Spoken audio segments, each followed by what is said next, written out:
Radio televiziyo ishakwe ijwi rya Rwanda Freedom Movement ivugira Washington DC. Uno munsi turi kuwa gatatu tariki ya gatatu Gushyingo umwaka wa 2021. Tukaba tugiye kubagezaho ikiganiro twahaye inyito ikibazo cy'amoko ntigishobora gukomeza gukinishwa igice cyacyo cya gatatu. Nibutse ko ari ikiganiro cyateguwe na komisiyo kuri Rwanda Truth Commission. Muri kino kiganiro kandi muri kumwe nanjye Joseph Ngarambe, nkaba mbashuhuje, muri kumwe kandi nabo tumaze igihe dufatanyije mu bice bibiri byabanjirije abari babo ngaba, Nkiko Nsengimana, Eugene Ndahayo, Sixbert Musangamfura na Jonathan Musonera. Nagira ngo rero shuti tufatanyije kino kiganiro mutangire musuza abakunzi ba radio televiziyo ishakwe, duhereye kuri Eugene Ndahayo. Urakoze bwana Joseph Ngarambe, ni wowe mbanjirijeho gusuhuza urakomeye iyo mu irire. Turashima Imana, murakoze.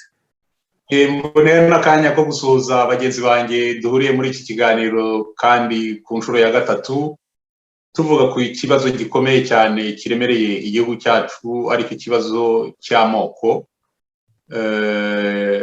Ubwo ni bwana Nkiko Nsengimana, Sixbert Musangamfura, Musonera Jonathan, nkasuhuza n'abandi banyarwanda muri rusange bari buze gukurikirana iki kiganiro, kandi mbashimira nuko bakurikiranye bashishikaye ibiganiro bibiri bitumaze kugerana kuri iyi ngingo. Nkanasuhuza abarwanashyaka ba Rwanda Freedom Movement ishakwe ndetse n'abakunzi ba Rwanda Truth Commission, nkongeraho n'abanyarwanda bose muri rusange n'abandi bumva ikiganiro n'abakunzi ba radio televiziyo ishakwe. Ndizera ko tuza gukomeza nk'uko twatangiye tugirana ibiganiro by'ingirakamaro, ibiganiro byubaka buri wese kandi byubaka igihugu cyacu. Urakoze cyane muvandimwe Eugene. Nagira ngo Nkiko Nsengimana akurikireho asuhuze abari batwumva n'abazatwumva nyuma y'ikiganiro. Urakoze Ngarambe, urakoze muvandimwe kuba uduhaye aka kanya kugira ngo twongere tuganire. Shuhuje bagenzi banjye turi kumwe, ari Ndahayo, ari Musangamfura na Musonera, dufatanyije iki kiganiro cya gatatu. Ubwo hari indamutso Ndahayo amaze guha abantu, ndagira ngo nange ngire iyanjye. Ubwo nange nshuhuje abo bose kugira ngo nizera nanjye ko tuza kubaha ikiganiro kiza kuba neza. Murakoze. Urakoze cyane nawe Nkiko. Jonathan Musonera, wasuza rero batwumva. Murakoze muvandimwe Joseph. Reka mbanze ngusuhuza. Uraho Joseph? Uracyahumeka muri aho mu Bwongereza kwa mwamikazi? Numvise ngo ntafite amagara mumere neza muri kino gihe. Nibyo arakuze, turaho turashima Imana, uretse imbeho nyinshi yatangiye kuza, ariko ubuzima burakomeza. Reka rero mbanze mushimire cyane nanone ubutwari butangaje ubwo guhora udutegurira ibi biganiro inshuro nyinshi.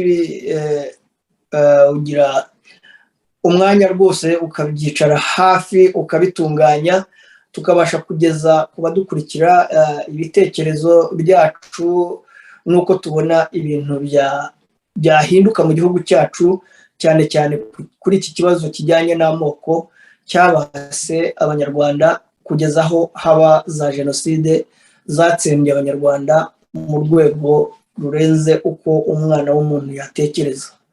Nkaba rero nshimiye bagenzi banjye bari muri iki kiganiro, Ndahayo, Musangamfura na Nkiko, turi kumwe muri iki kiganiro. Mbifuriza amahoro n'imigisha y'Imana. Nkashimira rero n'abakunzi bacu badukurikiye kugira ngo barusheho kutwegera no kuduha ibitekerezo, kandi ibiganiro dukora turi abana b'abantu, dushobora gukosa, bajye batukosora, noneho ibizakurikiraho tubashe kubitunganya neza. Amahoro n'imigisha y'Imana bibe kuri mwe muri iki kiganiro. Murakoze.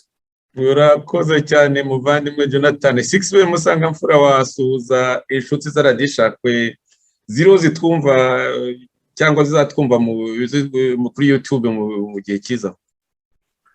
Urakoze cyane bwana Joseph Ngarambe, ni wowe mpereyeho nsuhuza abagenzi banjye. Muraho murakomera mu rukiga mu majyaruguru akonja kurusha ahandi hose, kandi nubwo natwe imbeho yaturembeje. Yakora urukiga batubwira ko ruri aho ngaho iwanyu mu Bufaransa.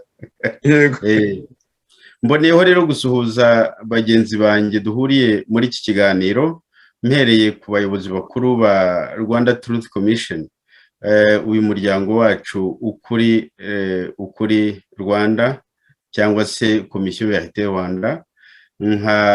Ndashaka kuvuga ubwo Dr Nkiko Nsengimana, umuyobozi w'inama y'ubutegetsi y'uwo muryango, nkanavuga bwana Jonathan Musonera, umuyobozi mukuru w'uwo muryango, nkanavuga bwana Eugene Ndahayo, uri mu buyobozi bw'uwo muryango, ariko akaba ari na vice perezida w'ishyaka Ishakwe Rwanda Freedom Movement. Nagira ngo rero suhuze n'abandi batwumva, kandi nanashimire abakurikiranye ibiganiro. Hari ibyo twakoze kuri iyi nsanganyamatsiko y'uyu munsi, ariko hari n'ibindi biganiro tujye dukora kuri radio televiziyo Ishakwe. Nabonye hari abavuga bati mutubwire igihe rwose tuzajye dukurikirana ibiganiro, ibyo nabyo turaza kubitunganya tubibamenyeshe mu gihe kigufi. Bwana Joseph Ngarambe rero basubirana ijambo. Urakoze. Ndagushimiye cyane muvandimwe Sixbert. Nibyo koko harimo ababifuza no kujya mu biganiro byacu, turabitekerezaho rwose, tuzabigeraho. Nagira ngo rero tudatinze dutangire ikiganiro. Ikibazo cy'amoko ntigishobora gukomeza gukinishwa igice cya gatatu. Nibutsa ko ikiganiro cyateguwe na Komisiyo kuri Rwanda Truth Commission. Mu biganiro bibiri bishize twasesenguye amateka y'amoko, dusanga u Rwanda kuva rwahangwa abanyarwanda bari bahuje iyobokamana, imico, ururimi, batuye hamwe bashyingirana. Abanyarwanda bakize barabanaga, abakennye nabo bakabana nyine uko bareshya hagati yabo. Ubwoko bwarangwaga n'igisekuru kimwe. Hakaba ubwoko bw'Abasindi baturuka kuri Musindi, Abanda baturuka kuri Mbanda, bityo bityo. Mu biganiro rero by'ubushize twavuze ukuntu Ubuhutu n'Ubututsi byaje kuba ubwoko butareshya kandi buvanguye ku ngoma ya Kigeli Rwabugiri, wahanze uburetwa ku Bahutu bonyine, akagabira ibikingi Abatutsi. Amoko y'Abahutu n'Abatutsi ahanganye yaje kuba imbata kuva ubwo, bikaba ndetse mu by'ukuri binakomeje. Revolution mu 1959 yashyize indatwa z'Abahutu ku butegetsi. Intambara ya 1990 iza kugarura indatwa z'Abatutsi ku ngoma. Iyo mihindurire y'ubutegetsi hagati y'Abatutsi n'Abahutu ntabwo ariko yabujije indatwa hagati yazo gusubiranamo. Urugero, Abatutsi ku Rucunshu 1894 n'Abahutu muri kudeta 1973. Muri ibyo biganiro bibiri byabanjirije kino, twagarutse ku kibazo cya jenoside. Tuvuga uruhare rwa mbere leta ya MNDCD ifite muri jenoside yakorewe Abatutsi. Tuvuga tweruye amazina y'abayobozi b'iyo leta bari ku isonga ry'iyo jenoside yakorewe Abatutsi. Twavuze kandi uruhare rwose ingabo za FPR-DMI zifite muri jenoside yakorewe Abahutu. Nabwo ntitwazuyaje, twavuze tweruye amazina y'abasirikare bakuru ba High Command ya APR bakoze iyo jenoside bayikorera Abahutu. Twasobanuye kandi ukuntu muri iki gihe ari ubutegetsi buriho, ari bamwe mu Banyarwanda, ubwo butegetsi bwibumbiye mu iteme rya twasobanuye kandi nsubiremo. Twasobanuye kandi ukuntu muri iki gihe ari ubu butegetsi buriho, ari bamwe mu barwanya ubwo butegetsi bibumbiye mu iteme rya RBB, ukuntu bakomeje bombi politiki yo kugonganisha amoko y'Abanyarwanda. Dufite umuti rero. muri kino kiganiro ishyirahamwe Rwanda Truth Commission n'umuryango wacu wa politiki Rwanda Freedom Movement Ishakwe turatanga umuti wanyurwa kugira ngo ikibazo cya jenoside gicungwe neza kandi uwo muti ukemure kuva mu mizi ikibazo cy'irondakoko ndetse n'irondakarere. Nagira ngo tudatinze nk'ijambo Eugene Ndahayo abari tubimburira muri icyo kiganiro nyine kigiye gutanga umuti kuri ibyo bibazo, uretse ko tuzanakomeza mu biganiro bitaha kuvugaho ku buryo bunonosoye. Ijambo ni ryawe muvandimwe Eugene. Urakoze bwana Joseph Ngarambe, nongeye kugushimira kuba wantumiye mu kiganiro ukaba umpaye n'ijambo kugira ngo ngeze ku bakunzi ba Rwanda Truth Commission n'abumva radio televiziyo Ishakwe uko twumva ikibazo cy'amoko cyakemuka. Mu by'ukuri amahano y'itsembabwoko ryaba iryibasiye abahutu abatutsi muri 1994 ryaba iryibasiye abahutu n'andi mahano akomeje kubera mu gihugu cyacu agahitana abanyarwanda batagira ingano, asaba igisubizo kitajenjetse.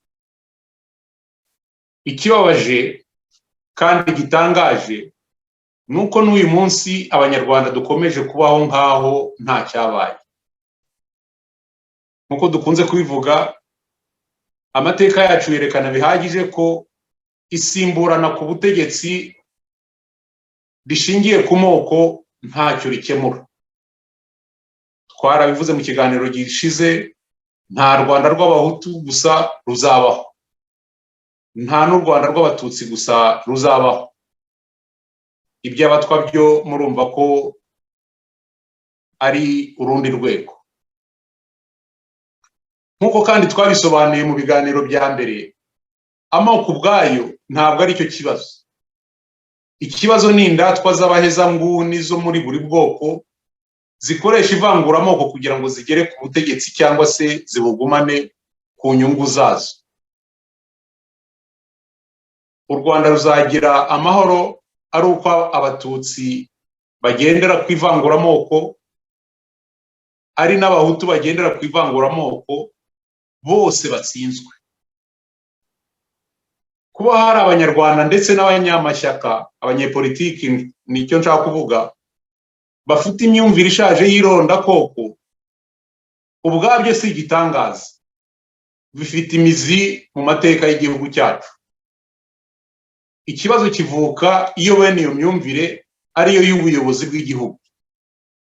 Iyo mwumvire niyo yubaka udutsiko, ikanakurura nk'uko twabivuze iheza muri politike no kwiharira ubutegetsi, ubusumbane mu mibereho no gutonesha, haba mu burezi, mu buzima na za serivisi rusange, ihohoterwa rikorerwa abandi, abahutu nyine bagahohotera abatutsi cyangwa se abatutsi bagahohotera abahutu, bikabaviramo ubuhunzi, gufungwa n'ubwicanyi bwakunze kuranga igihugu cyacu. Habaho kandi gutoteza n'ubusahuzi bw'umutungo w'igihugu n'ibindi twagiye tuvuga. Kugeza ubu ubuyobozi bwagiye busimburana ntibwigeze bugerageza ibishoboka byose kugira ngo bubonere igisubizo nyacyo ikibazo cy'amoko, ahubwo bwakoresheje icyo kibazo nk'ubwishingizi bw'ubuzima kugira ngo bukomeze imbaraga zabo. Abagendera ku ivanguramoko bateye ikibazo gikomeye ubu bari muri FPR kandi bari ku butegetsi. Mu barwanya ubutegetsi bwa FPR naho harimo abakigendera ku ivanguramoko. Baramutse bafashe ubutegetsi byatera ingorane zisa n'izo FPR itera ubu ngubu. Iyo urebye usanga ko abamagana ivanguramoko benshi ubu biganje mu bahutu, kuko aribo ritsikamiye cyane muri iki gihe. Ni mahutu rero hagombye kuva ingufu zo kurihagarika burundu, bitari ibyo kwihimura ngo bagarure ibyariho mbere ya 1994. marerezoma abahutu benshi baracyafite imyumvire ishingiye ku moko. Mu batutsi naho hari abatemera ivanguramoko, ntibakunze kwigaragaza cyane kubera ibyababayeho, birabagora kugirira icyizere abahutu. Ariko uko baba bangana kose bagomba kugira uruhare rungana n'urw'abahutu mu gutsinda intambara igamije kuvanaho ivanguramoko mu Rwanda.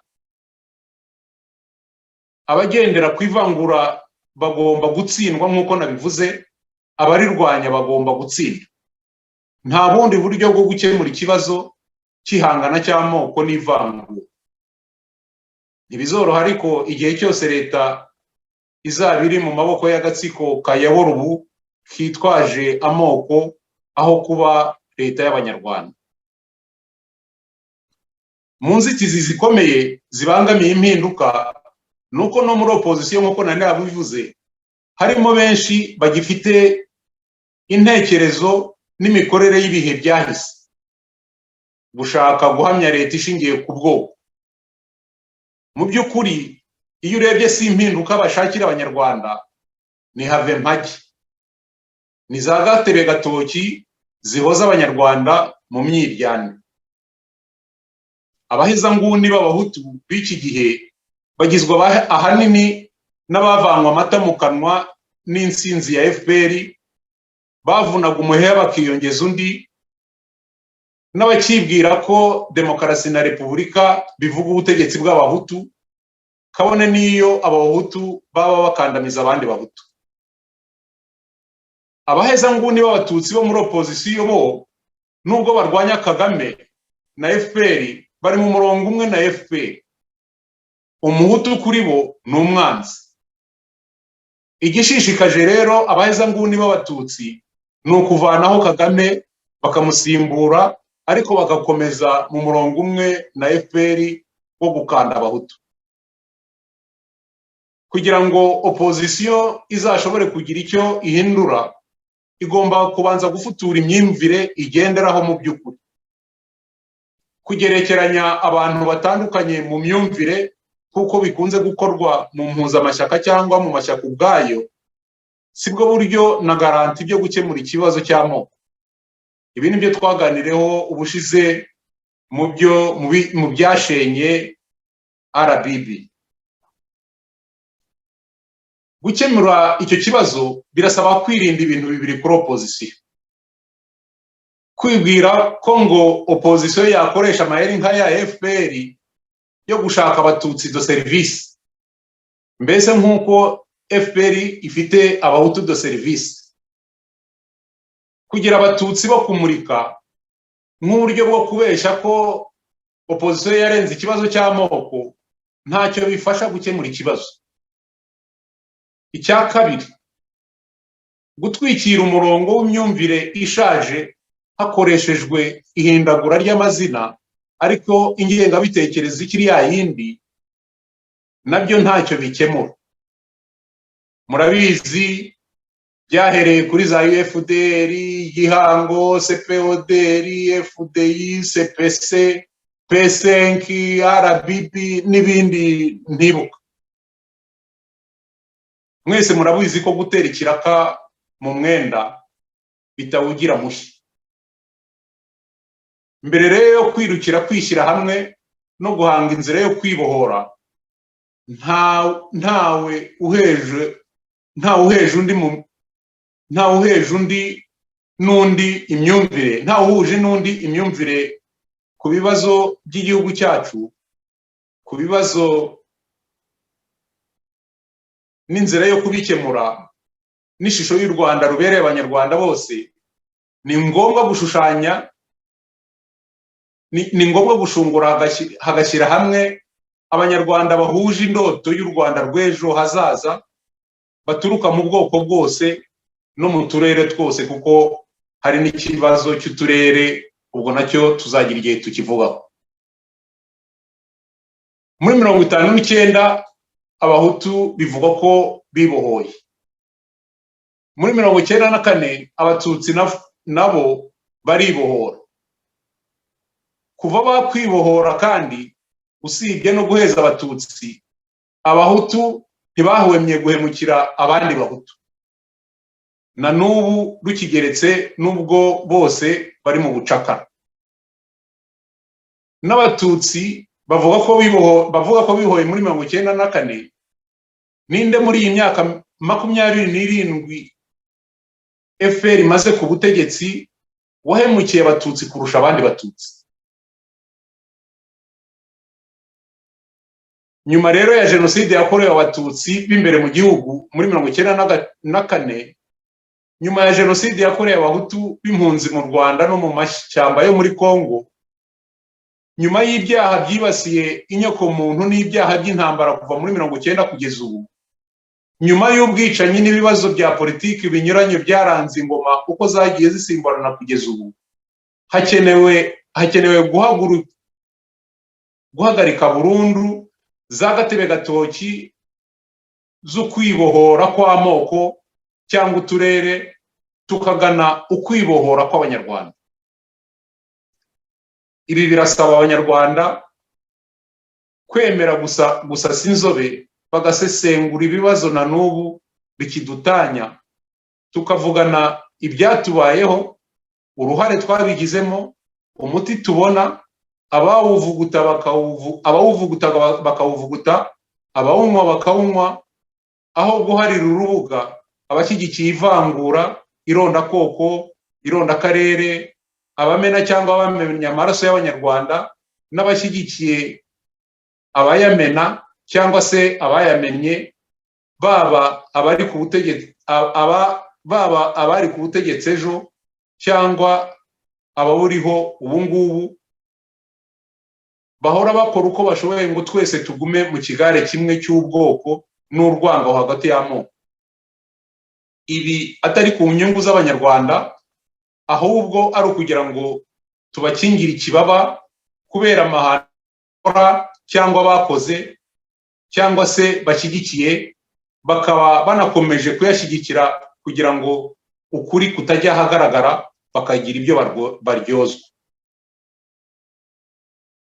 Mbere y'uko tubagezaho umuti muri Rwanda Freedom Movement ishakwe na Rwanda Truth Commission duteganya, mbanze mbibutse ibisubizo byatanzwe n'ubuyobozi uko bwagiye bukurikirana.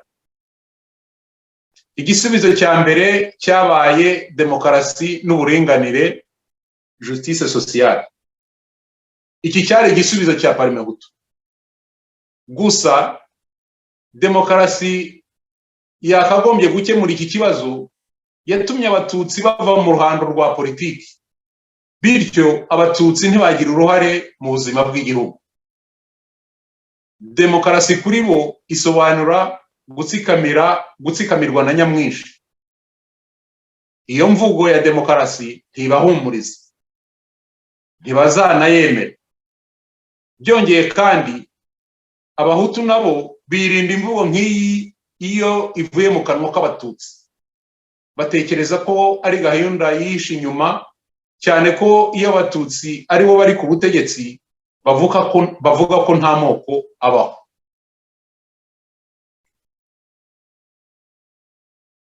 Ikindi gisubizo cyatanzwe ni iringaniza hakurikijwe imibare y'ubwiganze bw'amoko. Nicyo cyari igisubizo cya MRND. Iki gisubizo ubwacyo gihabanye n'uburenganzira bwa muntu kandi gishimangira ivanguramoko. Icyo byatanze mwarakibonye muri 1994. Igisubizo cya gatatu nicyo guhakana ko amoko abaho, bityo ko n'ikibazo cy'amoko ari baringa. Icyo nicyo gisubizo cya FPR. Nk'uko cyari igisubizo cy'umwami n'icya Runari mbere ya revolution yo muri 1959. Ikigaragara nuko ku ruhande rumwe FPR ihakana ko ikibazo gihari, ku rundi ruhande igashyiraho gahunda bigaragara ko igamije ubwikanyize burambye bw'ubwoko bumwe mu buzima bw'igihugu mu rwego rwa politiki n'imibereho myiza y'abaturage aho usanga abahutu n'abatwa baragizwe abaturage bo mu cyiciro cya kabiri, ndetse FPR ikaba idahwema no kubatsemba ku bwinshi.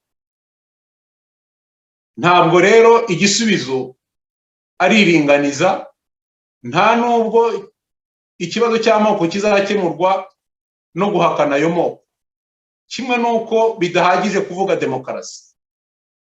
Abayobozi b'igihugu n'abanyepolitiki muri rusange bagomba guhindura imitekerereze, bakabanza kwivanamo bo ubwabo imitekerereze ishingiye ku moko no ku nyungu zabo, bakicengezamo indangagaciro za zindi twavuze za nation. Ntabwo twabonye ijambo ribisobanura neza mu Kinyarwanda, n'iby'inyungu rusange z'igihugu n'abaturage b'Abanyarwanda. Buri munyarwanda ubwoko aturukamo bwose agomba kwizezwa ko ubuzima bwe n'umutekano bitazongera guhungabana, ko uruhare rwe mu buzima bw'igihugu rungana n'urw'umuturanyi we, yaba umuhutu yaba umututsi, ko azagira uburenganzira nk'abandi budashingiye ku bwoko aturukamo. Murumva rero ko inzira ari ndende.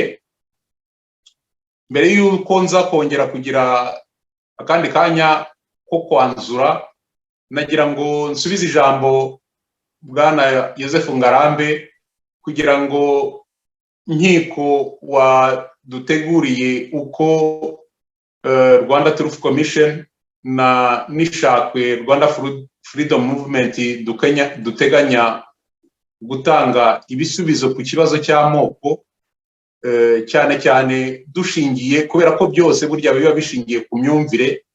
Ni ngombwa ko Abanyarwanda twiyumvisha ko icyo kibazo kiremereye, ko kandi tugomba guhagarika ibintu byisubiranamo, ibyo gushingira ubutegetsi ku dutsiko tw'indatwa, kwishingikiriza amoko kugira ngo tugere ku nyungu zatwo. Noneho ubwo Joseph rero yasubirana ijambo, noneho ubwo nkiko na bagenzi banjye bagatanga neza ibisubizo tubona. Ariko birumvikana ko niba twebwe Abanyarwanda duhereye kuri izo ndatwa tudahinduye imyumvire, ko nta kizashoboka, tuzahora turi mu myiryane izatuma tumarana. Murakoze. Urakoze cyane muvandimwe Eugene rwose kuri ibyo bisubizo ndumva bitanze, uhereye cyane cyane kuri iyo ncamake uti guhindura imyumvire. Nagira ngo rero ndatinze nyine duhe ijambo muvandimwe nkiko akunganire rwose. Ndagushimiye cyane kuri icyo gisubizo cyimbitse nyine kuri ibyo bibazo by'ubwoko bitagomba gukinishwa na gatoya. Noneho muvandimwe nkiko, ijambo ni ryawe. Urakoze muvandimwe Ngarambe. Nshimiye umuvandimwe wacu Ndahayo amagambo amaze kuvuga, atumye ngira agatekerezo cyangwa nsindagira muri bimwe twagiye tuvuga mu nama zacu cyangwa se no mu biganiro birebana aba bantu bo muri MRND-CDR na FPR-DMI. Uko nabivuze rwose, abo bantu batsimbaraye ku buganze bw'amoko baturukamo, ubona bafite umugambi ukomeye wo kugonganisha amoko. Mbona rwose iyo ubona ibyo barimo, iyo ureba ikibazo turimo, n'abantu badashobora kuvuga ukuri ku bibazo bikomeye. Ndagira ngo rwose nongere ngisubiremo no kuri ibyo bibazo by'amaraso y'abantu yamenetse muri jenoside, yaba y'Abatutsi cyangwa se y'Abahutu. Ntibashobora kuvuga inzego n'abantu bari ku isonga y'ayo mahano, uko bamwe bakwivamo kuko bayagizemo uruhare cyangwa se bashyigikiye cyangwa bonse nk'uko yabivugaga bonse izo ngoma zakoze amahano ntibashobore no kubyigurutsa. Ni ikibazo tubona dukomeye cyane. Muri make rero hari igihe ntekereje kugira ngo mbasangize aka gatekerezo. Iyo urebye neza muri iyi situwasiyo y'ubuhunzi, iyi situwasiyo y'ubuhunzi turimo niyo ibabereye, kuko kugonganisha amoko bituma bahora ku isonga ry'impunzi, bababwira ko aribo bazabarengera, ko aribo bazarengera ubwoko bwabo. Ntibajya mu mizi y'ibibazo nk'uko nabivuze hejuru ngo batange umushinga wo kubikemura, ahubwo bagahora muri ya magambo ku kibazo n'ubutegetsi bwa Kagame, dushyire hamwe tumukureho, ibindi bibazo tuzabikemura hanyuma. Bagahora nyine muri ya porogaramu z'inzira z'ubusamo z'intambara zishyushya imitwe abantu buri gihe batanashoboye. Ako gatekerezo rwose numvaga ngira ngo nkabasangize, kuko mbona iyi situwasiyo kuko turimo niyo nziza kuri bo, iyindi yose yaza irababangamiye. Nkaba mbona rero ari ikibazo impunzi, abantu bari hanze cyangwa n'abo bari mu gihugu bagomba kujya basuzuma bihagije. Impunzi biriya wavuze byo guhuza, ko abantu bakwiye gushyira hamwe atari ubwoko, bakwiye gushyira hamwe kubera ko bahuje indoto, ko bahuje imibonere imwe, ko bahuje ukubaho. Mbona koko aho ngaho nidushobora kuhagera, abantu bakavuga bati iki ngiki turagihuje mu kurwanirira mu gihugu cyacu, mbona koko ari ikintu kizatugirira akamaro. Nako kantu nagira ngo nongereho, mugenzi wanjye Ndahayo, sinzi niba Joseph Ngarambe hari ikindi yakongeraho, cyangwa agira ngo bagenzi banjye hari icyo babivugaho bandi mbere yo gukomeza ikibazo kireba umuti turimo kuvuguta. Murakoze. Urakoze cyane, ndabona mwatangiye kuvuguta rwose, uri wagenda ugaragara mu magambo mugenda muvuga ahumuriza, yerekana ubunyarwanda, agarura indangagaciro zarangaga u Rwanda nka nation. Nubwo tutarabona ijambo ryo kuvuga nation, ariko twateruye tuvuga ko abanyarwanda bari bahuje ukwemera, bahuje gukunda igihugu cyabo, bahuje imico, bahuje ururimi. Ibyo byose burya nibyo bigira nation iyo biteranyirije hamwe. Nagira ngo muvandimwe Sixbert, mu kanya nari ntakuruzi, nari ngiye guha ijambo Musoni, none ubwo nkubona nagira ngo ufungure mikoro yawe, noneho wunganira bagenzi bacu Eugene Ndahayo na Nkiko Nsengimana. Urakoze cyane Joseph Ngarambe kumpa ijambo. Ndagira ngo nshimire bwana Eugene Ndahayo ukuntu rwose asobanuye ibi bintu, akerekana mu by'ukuri n'umurongo wacu, imibonere yacu y'iki kibazo, akunganirwa na Dr. Nkiko Nsengimana. Mu by'ukuri kubona ibyo umuntu yongeraho bamaze kuvuga biriya ntabwo byoroshye. Nkaho twe tuvuga tuti mu Rwanda kuko abanyarwanda basangiye igihugu, ndavuga ubwo mu maza y'igihugu, mu maza y'icyo twakwita, mbese y'icyo twita u Rwanda. Ubu abanyarwanda ubutegetsi barabusangiye, babanje kubusangira ku buryo rwose na kiriya kintu cy'imiryango bitaga ibibanda yavagamo abamikazi, ikavamo ndetse n'abagabekazi.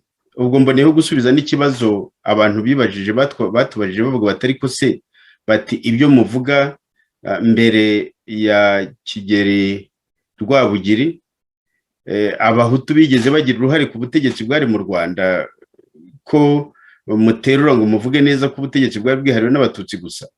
ntabwo muri iki kiganiro cy'uyu munsi duteganya gusesengura ibyo bintu, wenda tuzabigarukaho mu bindi biganiro, ariko nashaka kuvuga ko muri iyo miryango y'ibibanda n'abahutu bari barimo, kandi umugabekazi ku butegetsi bw'u Rwanda mu gihe cya kera, nk'uko bigaragara nko mu Nganji Karinga cyangwa mu bindi bitabo byanditswe n'abandi bantu. Inganji Karinga ni nakwica ko ari iya Padiri Alexis Kagame, hakaba n'ibindi bitabo byanditswe n'abandi bahanga basesenguye amateka y'u Rwanda. Biragaragara ko habayeho abagabekazi baturukaga mu bwoko bw'abasinga b'abahutu. Umugabekazi nibutse urubyiruko rw'ubu ngubu rutumva wenda ibyo ari byo, ni nyina w'umwami uriho, nyina w'umwami nyine, ni nyina w'umwami, kandi rero nawe yabaga afite ubutegetsi, afite ingabo zimurinda, ndetse ari n'umuvuguruza w'umwami, nyine ari umuntu nawe rwose bigaragara ko ari mu butegetsi. Icyo nagira ngo wenda urakoze cyane gusobanura aho hantu, urakoze cyane. Umugabekazi mu by'ukuri yari afite, niwe muntu washoboraga kuvuguruza umwami cyangwa se kubuza n'umwami gukora iki n'iki. Umwami yarahaguruka niba agiye nko ku rugamba hanaha, iyo avuga ati sinjya ku nteko, ingabo ntabwo zahagurukaga, kandi ntabwo yabikurikiranwaga. Ni ukuvuga ko yari afite ububasha bwinshi cyane, kandi n'u Rwanda asobanuraga yuko mbere muri iyo miryango y'ibibanda harimo n'imiryango y'abantu bakomokaga mu imiryango y'ibibanda. Ni imiryango bidusubiremo, wari wabisobanuye, imiryango abami bashakagamo. Hari imiryango uyu n'uyu, wenda wakwibutsa gatoya aho abami b'abanyiginya bashakaga imiryango y'ibibanda ku gihe wenda cyaba Rwabugiri nabivuga nyine mu ncamake, mvuga yuko iyo miryango yari irimo abega, ikabamo abakono n'abaha, harimo ndetse n'abasinga.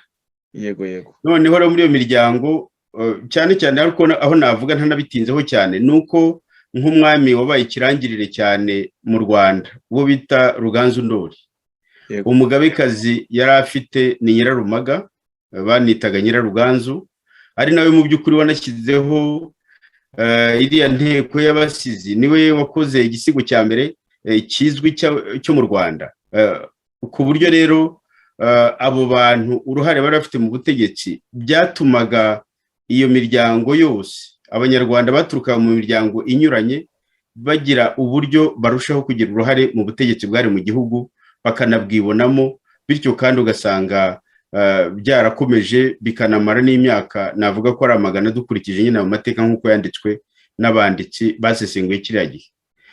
Biza kugera nyine ubwo bivaho. Yari we mu bwoko Nyirarumaga, Nyiraruganzu yari umusingakazi. Yego. Ubwo rero nashaka kuvuga yuko nyine nk'uko Dr. Nkiko Nsengimana yabivuze no mu kiganiro cyaherutse, n'ubu ukaba wabivuzeho, yuko mu by'ukuri umwami Kigeli Rwabugiri yahinduye ibintu ku buryo bukomeye cyane, ku buryo mbese nyuma ye icyo kintu cyo guhangana hagati cyangwa kisumbana rikomeye hagati y'amoko cyagiye gikomera cyane, icyobo kigenda kiba kinini ku buryo mu by'ukuri byageze aho twageze mu bibazo twahuye nabyo nk'uko bagenzi banjye babisobanuye.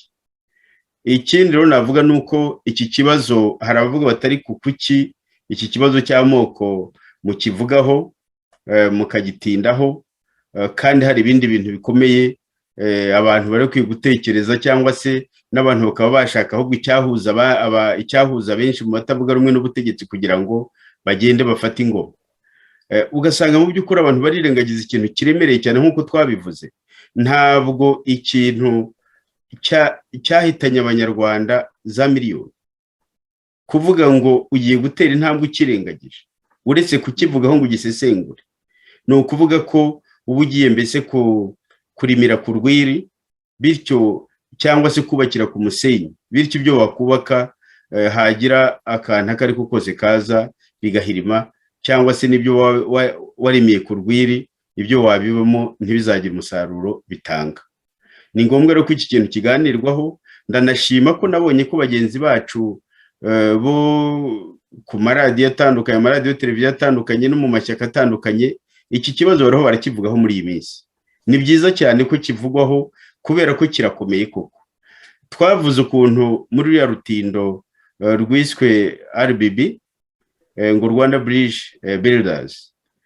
Twerekanye ukuntu muri urwo rutindo mu by'ukuri impamvu twe twanavugaga bakivuga ko bakirwubaka, impamvu twavuga ko rutazatera kabiri ni uko twavuga tuti niba rutubakiye fondasiyo yarwo ku kuri ntiruzatera kabiri. Kandi koko byaragaragaye, nubwo hari abavuga bati urutindo RBB ruracyakomeza, biragaragara ko zimwe mu nkingi zarwo, kuko urutindo mu by'ukuri ruhuza ibice nka bibiri cyangwa se nka bingahe, ni iteme riba riva hano rijya hariya. Niba hariya havuyeho ukavuga uti iteme riracyahari, nyine riranagana mu kirere. Twe mbere twavuga ko ari iteme ry'ibikenyeri, noneho reba bya bikenyeri naho byari biziritse ku rundi ruhande. Niba nka Madamu Charlotte Mukankusi aho ahari injisha aho ngaho yarayihambuye akagenda, cyangwa se na Gilbert mwene data n'abandi nta kuri yari igikenyeri kinini. Birumvikana rero ko nyine bya bikenyeri ntaho bifashe, ntaho. Nabonye ikiganiro twakoze ubushize, hari abagiye batwandikira batujora, hari n'abagishimye, ariko n'abatujora bari bahari. Abatujora nibo ntindaho, kubera ko mu by'ukuri abantu iyo bavuga bati ibiyena mwavuze sibyo cyangwa se mwakabije, ni byiza, bituma usubiza amaso inyuma ukareba utari koko aho nakabije ni he cyangwa bitari byo nibihe. Nk'abo rero batujora baravuga bati niba mutabona ko RBB urwo rutindo ko ari rwo ruzakiza abanyarwanda. Hari n'uwanditse rwose muze kora kuri za comments ziracyariho ngo nibishaka bizamara imyaka 200 ngo ariko ngo urwo rutindo ruzambutsa abantu. Birumvikana ntabwo wabuza ushaka gusinzira, ntiwabuza ushaka kurota niba yasinziriye. Ariko mu by'ukuri icyo dusaba abantu ni iki: ni mukanura amaso, muharanire ko ukuri kujya ahagaragara. Noneho icyo mwubaka cyose mucyubakire ku kuri. Icyo gihe twebwe ibihe tugezemo, haravuga ati murashaje, ibihe tugezeho niyo twarenga, ariko tubona ko abantu bari bubakira ku kuri, umuntu yarenga mwenyura avuga ati inzira abadukurikiye, abatugwa mu ntege bafashe, ni inzira izagera hahandi twese twarotaga twerekeza.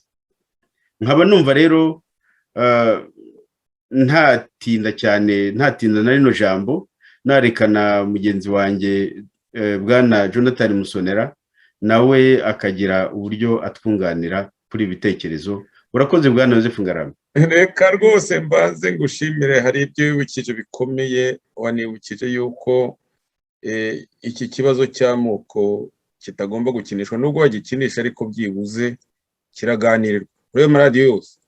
N'abantu bavuga ko kitihutirwa ubu ngubu batangiye kukihutira, bakiganira bakivuga uko babonye, ariko byibuze kiravugwa. Burya ibintu byose ni intangiriro. Jonathan Musonera, ntagira ngo wunganire bagenzi bacu, ugire ikivuga nyine kuri icyo kibazo gikomeye cy'amoko. Icyo kibazo gikomeye ntitwavuga ngo kuri iki kiganiro cya gatatu nicyo twavuze ko aricyo cya nyuma twari twateganyije, ariko ikibazo kirakomeye cyane. Hari ku bundi buryo tuzagenda tubigarukaho tunatanga n'umuti. Abo bifuza rero ko tunonosora ibintu bimwe na bimwe, rwose mukomeze munatwandikire, mutwungure ibitekerezo, mutubaze ibibazo. Ntabwo birangira kuri kino kiganiro cya gatatu, rero bizanakomeza, nubwo bizakomeza byitwa ukundi, bitakitwa nyine bidafite iriya nyito. Jonathan Musonera, niyo gutindana ijambo rifate. Murakoze muvandimwe Joseph. Reka nshimire cyane bagenzi banjye bambanjirije, Ndahayo Nkiko na Musangamfura. Nshimire cyane Ndahayo uburyo yadusobanuriye mu buryo burambuye iki kibazo cy'amoko, na Nkiko wamwunganiye, ndetse na Sixbert uvuze ibintu bikomeye cyane, akabasha no kugarura mu batunenga, mu bakurikira ibiganiro, abatunenga, abadushima.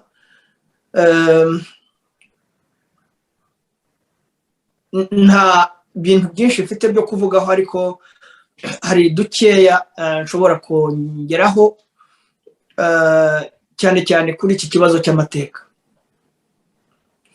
Iki kibazo cy'amateka yacu ariho hakomoka uru rwango rwabaye akarande rw'amoko, cyane cyane ruri hagati y'amoko abiri, abahutu n'abatutsi, ko abatwa bo kuva kera mu ngoma z'abami bahuye n'ingorane zo kubanena, kubafata nk'abantu bikozwe n'ayo moko yombi, ari ayo moko yombi, bo bagahora bari ku ruhande. Nanasabe rwose muvandimwe Yozefu, tuzagira ubwo tuganira ku kiganiro kijyanye n'ubwoko bw'abatwa busigaye mbega ari mbarwa babarirwa ku ntoki barabamaze barihariye kuri ubwo bwoko kigomba kubonwa rwose ku buryo bwihutirwa rwose. Icyo navugaga rero kuri aya moko abiri ni uko mu by'ukuri ariyo moko yiganjemo ubugome, urwango, ubwicanyi buturuka mu myaka magana n'amagana yaranze ubwami na za repubulika kugeza uyu munsi. Njya nibaza nkakurikira uburyo kera mu byivugo by'ingabo zabaga zivuye ku rugamba zivuga uko zishe abantu, uwishe abantu benshi akagabirwa, ngasanga mu muco hari cyangwa se mu maraso yacu abanyarwanda kwica atari icyaha gikomeye, ahubwo ari ikintu cyabaye nk'ikintu cyatubayemo karande kitumeramo imizi, yuko uwo wumva mutavuga rumwe cyangwa se uwo ubona ko utishimiye ugomba kumwica, ushingiye uko umureba, ushingiye uko ibitekerezo bye bimeze, ukabimuhora. Nibyo twabonye mu gihe cy'abami, nibyo twabonye nyuma ya revolisiyo, nibyo twabonye muri kudeta y'73, nibyo twabonye intambara ya 90, nibyo twabonye 94 muri jenoside yakorewe abatutsi, nibyo twabonye muri jenoside yakorewe abahutu. Kuva muri icyo gihe cyose kugeza mu mashyamba ya Kongo n'uyu munsi wa none, noneho hakaba hakiriho ubwicanyi buri hagati noneho y'abahutu n'abatutsi bicwa n'ingoma cyangwa se ubutegetsi bw'agatsiko ka FPR-DMI. Urwo rwango rwubakiye ku moko mu by'ukuri atari koko kuri ko, ariko nka FPR-DMI n'abatutsi yica kenshi ibagereranya n'abahutu, cyane cyane ababaye mu Rwanda iti namwe nta mutaniye n'abandi bahutu, hari igihe basa n'aberuye rwose bakabivuga. Kimwe n'uko Emery Senderi hambere ahangaha nayo yicaga abahutu bagavuga ngo nabo ubwoko bwabo ntibusobanutse neza cyangwa se ngo ni ibyitso. Yego, ibyo nibyo nashaka kugeraho kuko nabisobanuye inshuro nyinshi kuva dutangiye intambara ya 90. Ibyo nabisobanuyeho mu gisirikare, uburyo abatutsi bagiye mu nkotanyi bishwe, batugereranya n'abahutu ko ntaho dutaniye, ukageza naho wibaze se abahutu ni inyamaswa, ukumva ko mu by'ukuri ureba n'ubukana umuntu agufitiye, waragiye umusanga ushaka kugira ngo umufatanye urwo rugamba, ukareba ubukana n'umujinya, ukibaze se ubu bugome buturuka hehe? Ariko noneho uko intambara yagiye igenda nibwo mu by'ukuri nanjye nabashe kugenda nsobanukirwa byimbitse ubugome n'urwango ruri hagati y'amoko yacu. Noneho bigeze 94 nibwo nabonye koko muri jenoside imiryango yacu, ababyeyi bacu, abavandimwe, uburyo bishwe ndetse bicwa n'abaturanyi n'abantu tuzi n'abantu twabaye tutigeze tugirana ibibazo mbere, ariko kubera inyigisho zari zatangiye kwigishwa ko abatutsi bagiye kugarura ikiboko, bagiye kugarura shiku, bagiye mugende mu basahure mu bice, abantu bambaye amashara basaze ku mamodoka biruka bavuga ngo tubatsembatsembe, noneho bikansubiza inyuma nkareba ibyo nagiye mbona mu ntambara, uko bamwe mu basirikare bagiye bica abahutu n'umujinya babaga bafite, ubona bica umuntu, ukabona umuntu ashinyitse amenyo nk'ushaka ashaka no kurya intumbi. Noneho ukibaza utese uru rwango ruteye rutya mu by'ukuri rukomoka hehe? Rwabaye akarande kuva iyo myaka yose kugeza uyu munsi wa none rukaba rudacika. Icyo nshaka gusorezaho rero ni iki, nuko noneho Imana yahannye abanyarwanda iduha Kagame, noneho iduhana twese, ihana abatutsi, ihana abahutu, ko abatwabona kubwiye ko ari mbarwa n'abasigaye bagiye kubamara bashize, irabahana, iduha Kagame twica twese. Ucitse ku icumu akamena agahunga igihugu. Bamwe mu bakoze amahano ya 94 muri jenoside yakorewe abatutsi bahunze 94. Nibyo umuvandimwe wacu Eugene Ndahari yahoze asobanura. Uyu munsi wa none imyaka 27 irenga bacyuzuye urwo rwabo, ndakurikira ibintu bavuga uyu munsi wa none. Kubera iki? Kubera ko ibyo babeshyaga by'aba batutsi ba Kanyarengwe, bakemera gufata igisambo cyanabishe bati kizaducyura nubwo cyatwishe, reka tugikoreshe, bavuga ngo bazakoresha Kayumba Nyamwasa. Icyavuyemo ni iki? Nuko ahubwo n'abana babo n'amafaranga yabo yabahaye yabajugunya mu maboko ya Kagame na DMI, barabatsemba. Nawe mwumve urwo rwango rutuma wemera kumanikira amaboko uwagutsembyeho umuryango wawe, ukavuga uti ibyo byose azamfasha kwica abatutsi bene wabo. Urwo rwango rukakubuza kureba ukuri no kuvuga ngo uyu muntu nkwiye kumugendera kure, nkwiye gushaka uburyo ahubwo yagezwa imbere y'ubutabera. Opposition nkunda kwigarukaho kuko niba wiyopoza ku bwicanyi, ubujura, ubugizi bwa nabi, ugomba gukora ibiri opposite y'ibyo wiyopozaho. Ntabwo ugomba gukora ibimeze kimwe. Ikindi, kuba warahunze mu myaka 27 ukaba ugifite urwango rw'amoko n'uturere, ni ukuvuga ngo uri umurwayi, ufite ikibazo, abantu bakwiye kugushakira abavuzi bo mu mutwe.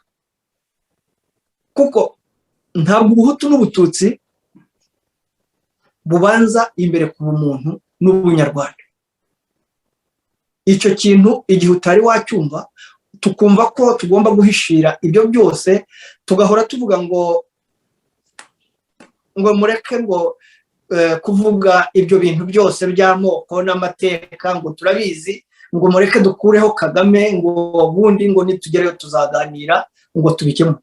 Bananiwe kuganirira aha bararyana. Sixbert yari arimo avuga iby'urutindo, ruriya rutindo rw'ibikenyeri.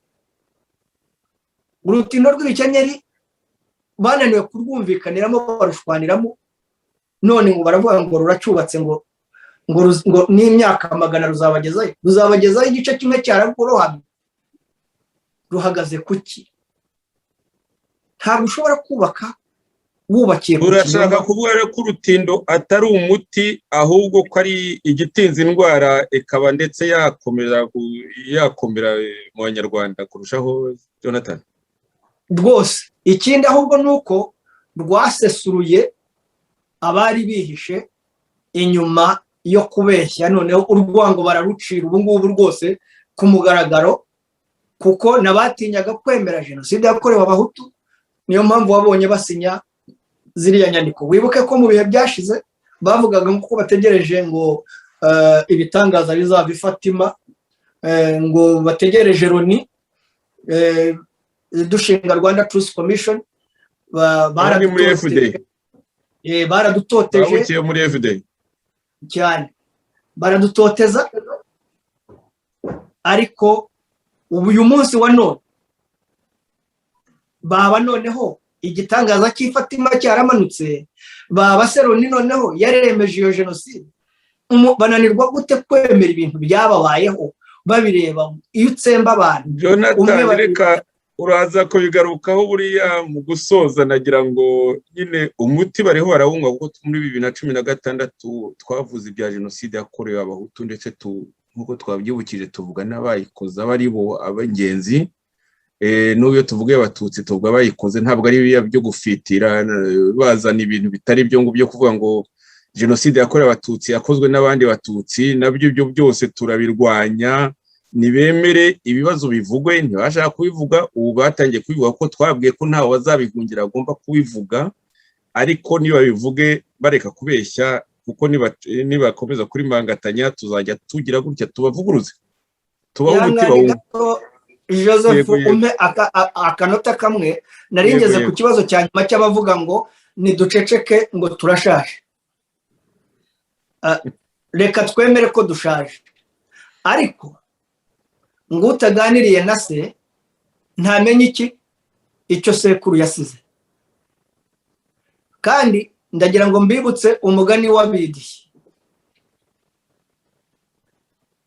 uko bamaze abakuru bagasigara barwanira ku ruhu barwambitse umwidishyi bagasigara babwira ati rurankanya bati ruragukanya mwidishyi kubera ko bagumye mu ndirimbo y'abidishyi rero udateze amatwi abakuru ngo bakubwire ibyaranze amateka ubashe gukuramo amasomo uzubakisha ibizaza ni ukuvuga ngo urubakira ku musenyi murakoze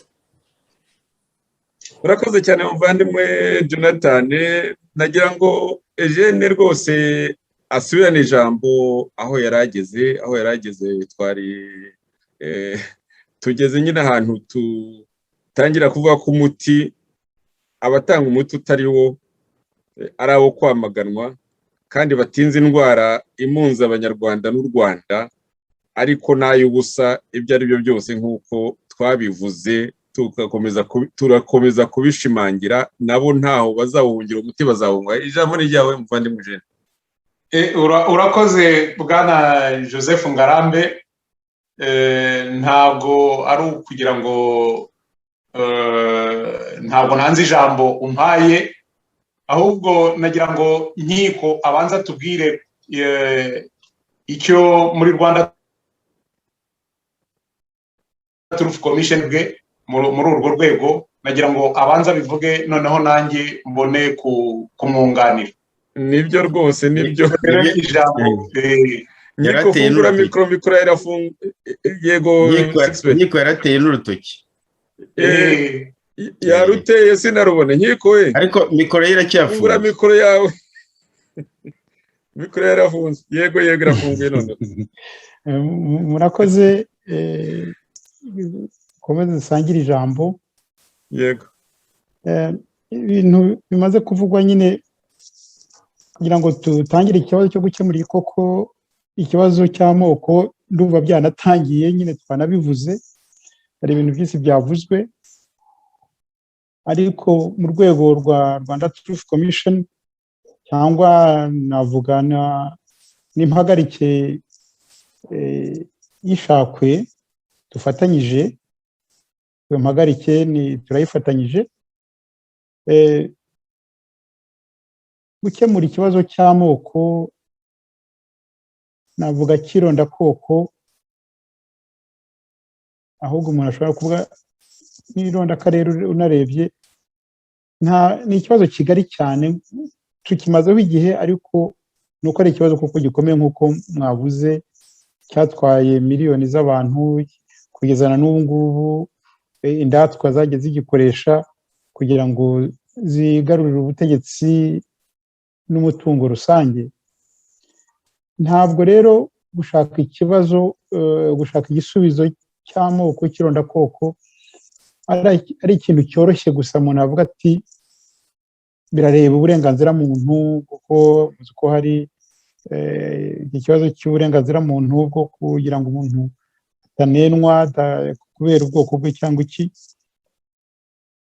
ni ikibazo urebye amateka yacu urebye ibintu byabaye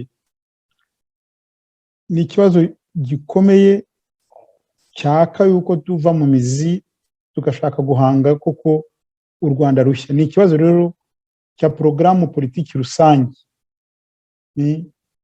ihamya koko gushaka uvuye mu mizi ibisubizo binyuranye biterwa n'icyo kibazo cyangwa bitera icyo kibazo. Ntabwo rero koko ari ikibazo cy'uburenganzira muntu gusa, kuko birareba, kubera amateka twabayemo, kuko birareba gucunga ibibazo bya jenoside n'irondakoko bikomeze kumunga u Rwanda n'abanyarwanda.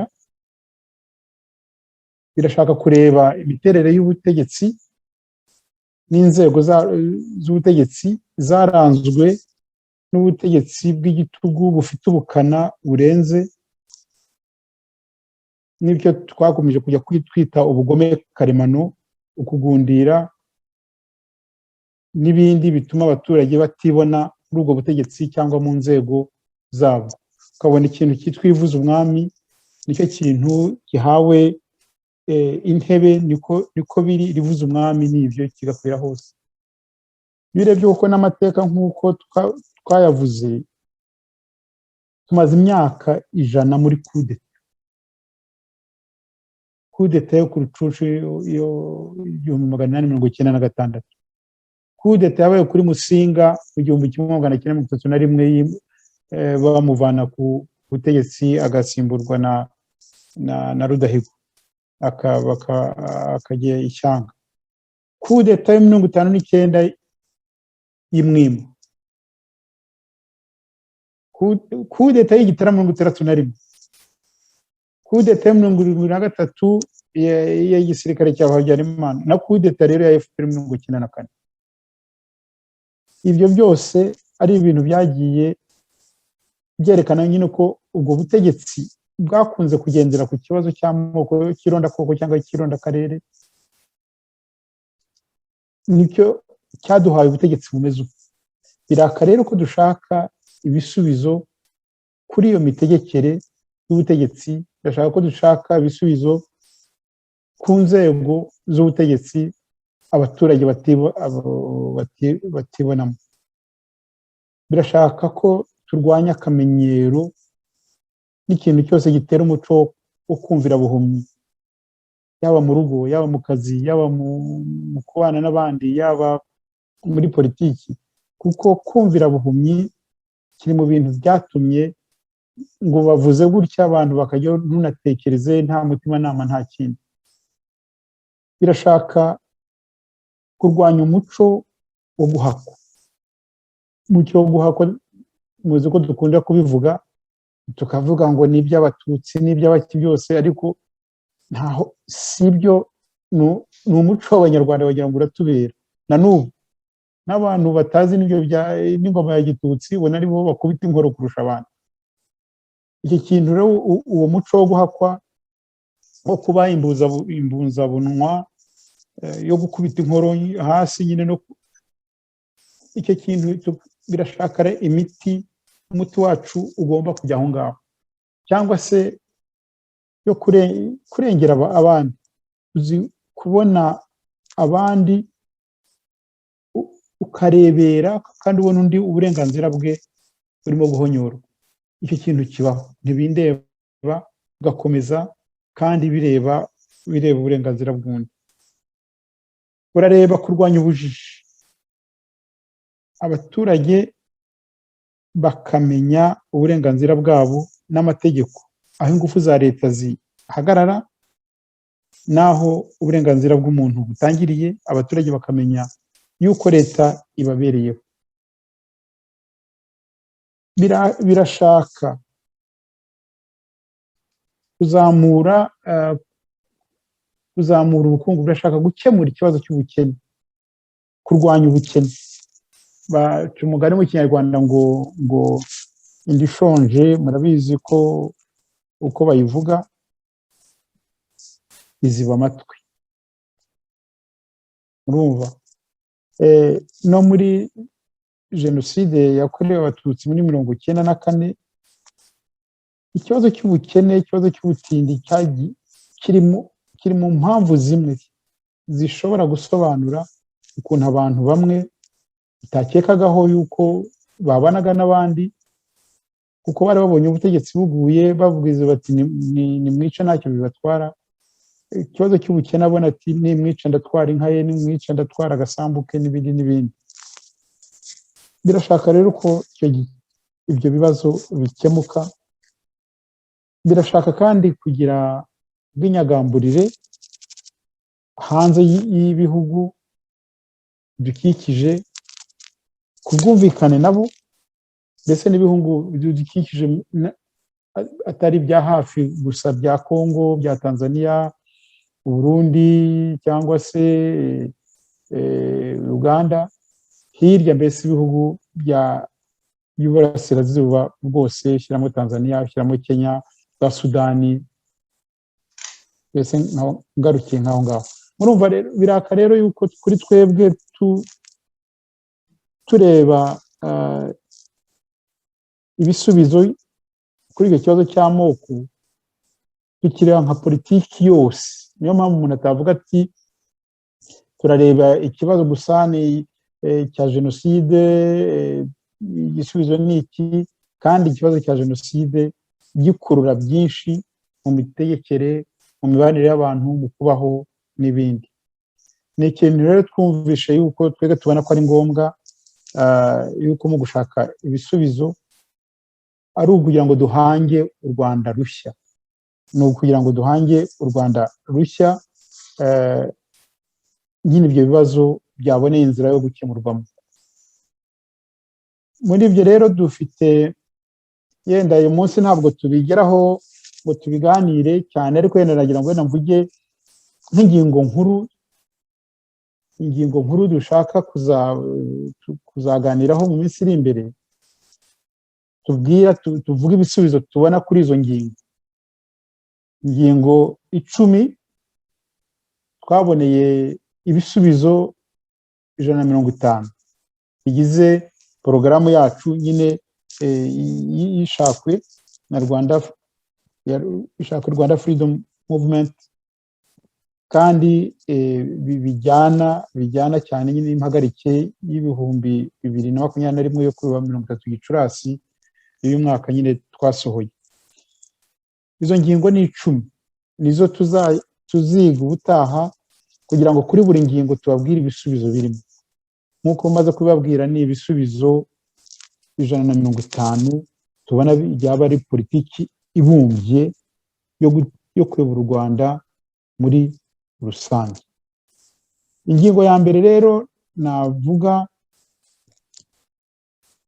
ni ukugirana igihango hagati y'Abanyarwanda no kweza u Rwanda itsembabwoko n'amahano byahubanganyije bikanahumanya u Rwanda n'Abanyarwanda.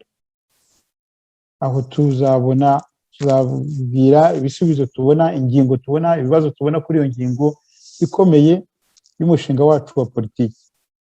Ikibazo cya kabiri ni icyerekeye guhindura ubutegetsi bw'igihugu bivuye mu mizi, mu gushinga nyine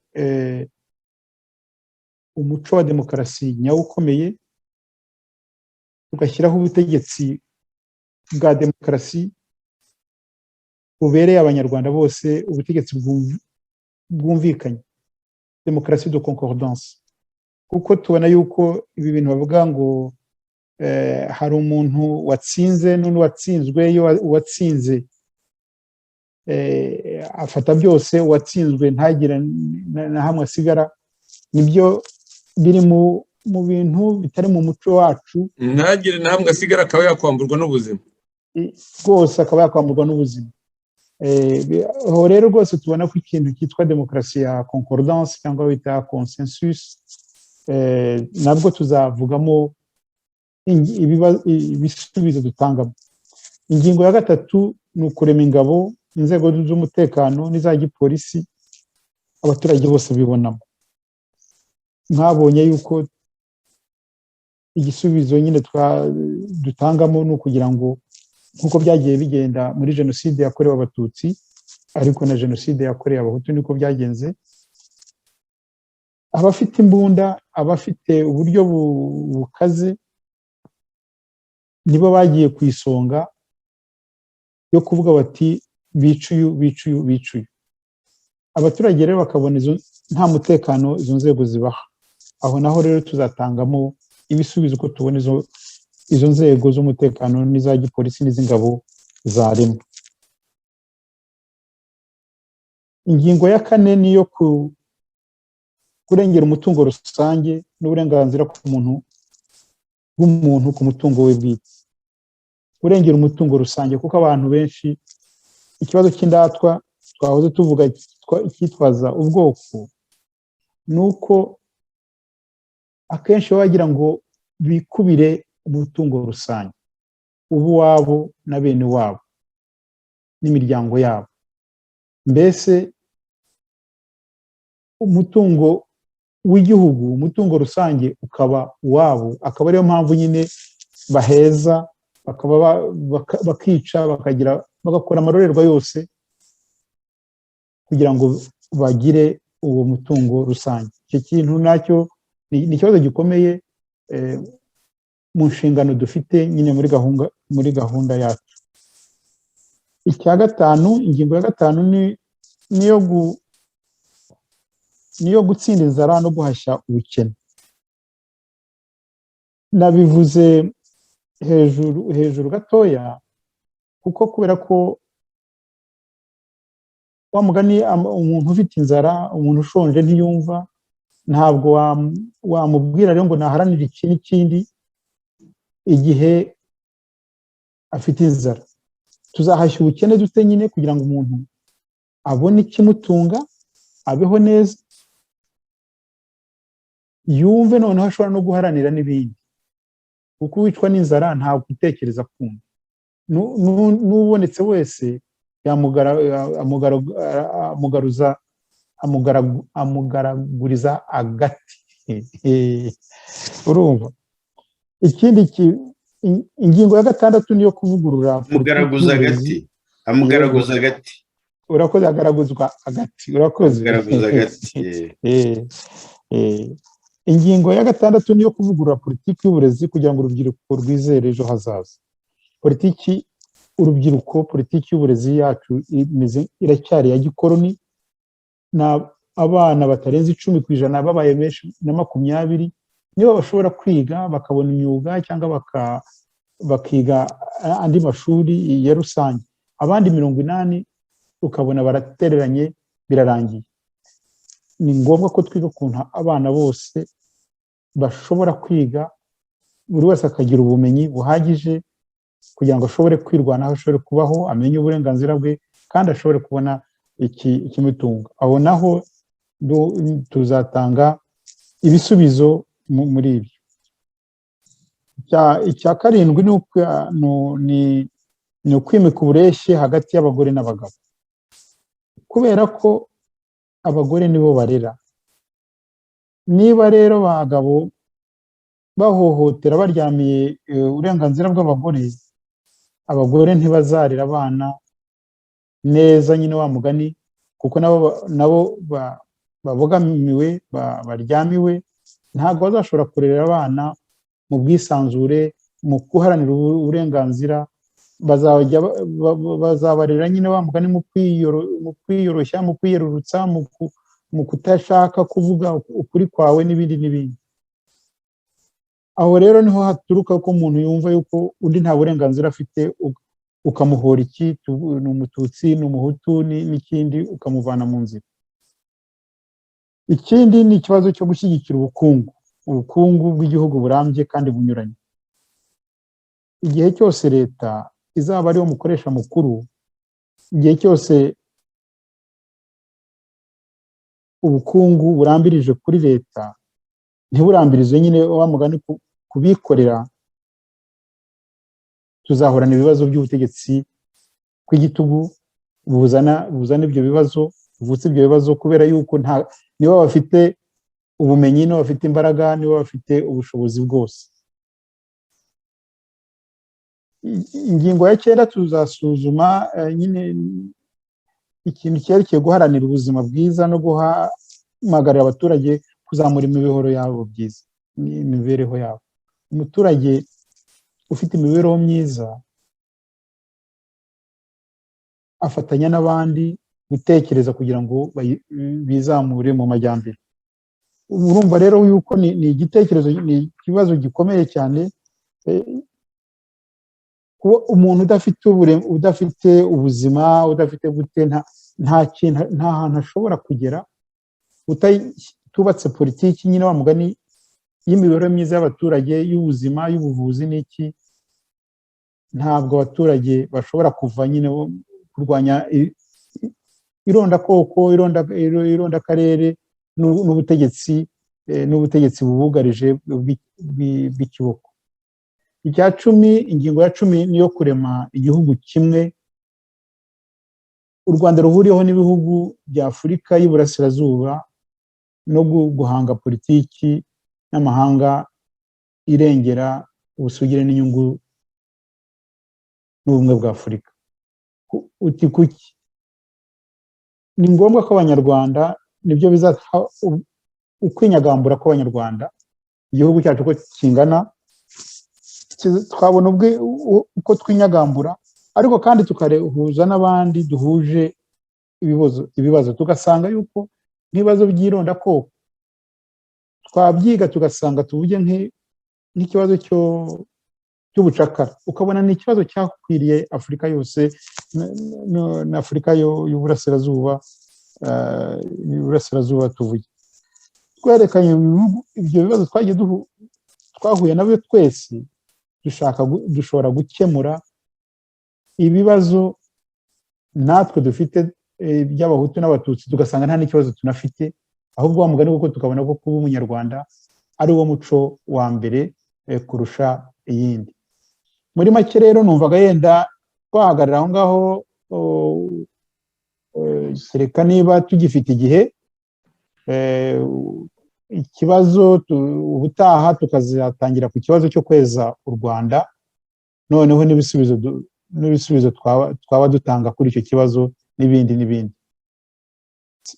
Nagira ngo rero gusubiza ijambo, niba ushaka ko akomeza, niba ushaka ko duhagarara aho ngaho. Urakoze, wari uvuze umwanya koko, burya hari igihe ikintu cyitwa umwanya nyine cy'umwanzi w'ibiganiro. Reka rero ngo aravugwa hararekwa ntashira.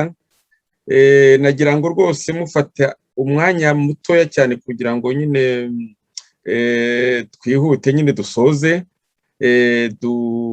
Nagushimiye, banze gushimire gutanga uwo muti, ariko urabona igihe nyine ntikidukundiye, tugomba gushimangira tukanawuvuga, kuko iyo uvuze utabadamu kubaringaniza n'abagabo byiza cyane rwose. Ariko harimo ubwo tushobora kubona ko muri FPRDM bati ntujye urora se ko muri asambure barenze ari benshi cyane, isi yose dushima. Ngira ngo icyo kibazo ubwacyo tugomba kukinonosora cyane, ntibibe biya bintu by'umurato, ntibibe byo kuvuga ngo twashyize ngo 60% muri asambure no muri guverinoma bijya kumera uko n'ahandi nk'aho ngaho hakeya, ubundi ugasanga mu banyarwanda bandi 90% basigaye umugore aracyari nka wundi nyine akikorera agasuka akagenda akadondoza ahantu, aracyafata akabindi akajya kuvoma kure. Ikindi cyo muri banki, mu bucuruzi ugasanga abagore si benshi ntibangana n'abagabo, ugasanga mu kugurizwa icyo kibazo kiracyahari, ugasanga ni abagabo babyihariye. Mu yandi magambo rero nagira ngo rwose tuzagende buri umuti twawuvuze koko twawukomojeho, ariko tuzagenda tubinonosora mu biganiro bindi. Mugani rero ku musozo rwose mwihuta igihe kiratujyanye. Duhere kuri Eugene Ndahayo. Urakoze Bwana Joseph Ngarambe. Nagira ngo nshimire inkiko uburyo dusesenguriye ko ibibazo biteye, kandi nuko tuzatanga mu biganiro bigiye gukurikira, tuzabyinjiramo mu mizi. Avuze ibibazo by'ingutu 10.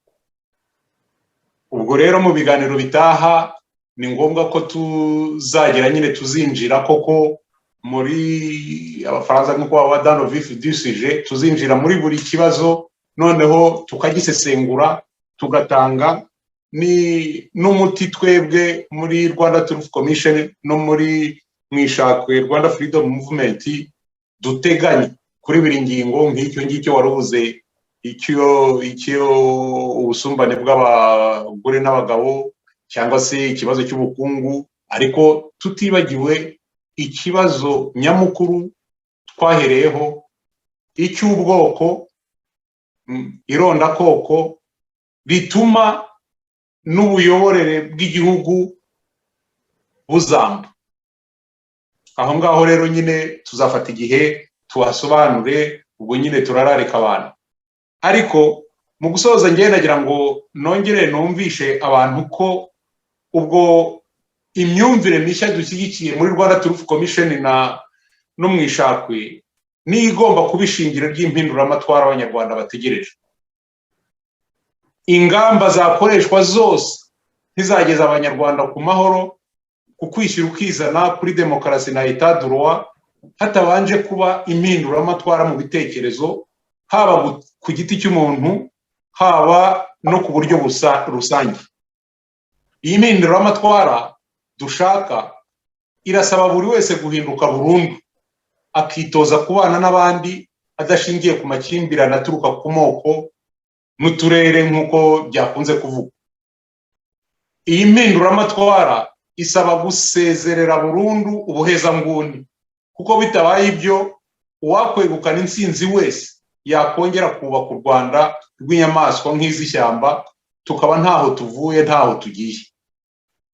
Ntacyo byamara guhindura umunoga ugasukamo undi mushari, aho gushyiramo inkangaza cyangwa se inturire.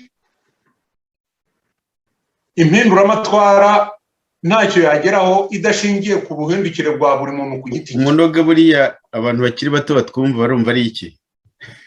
Umunoga ni akabindi gatoya, akabindi gafite umunwa mutoya, umushari n'urwagwa rubishye rwashaje nyine, nawe inturire n'inkangaza ni za nzoga ziryoshye nyine zirimo ubuki. Abari mu Rwanda z'ubuki, zirimo n'ubuki.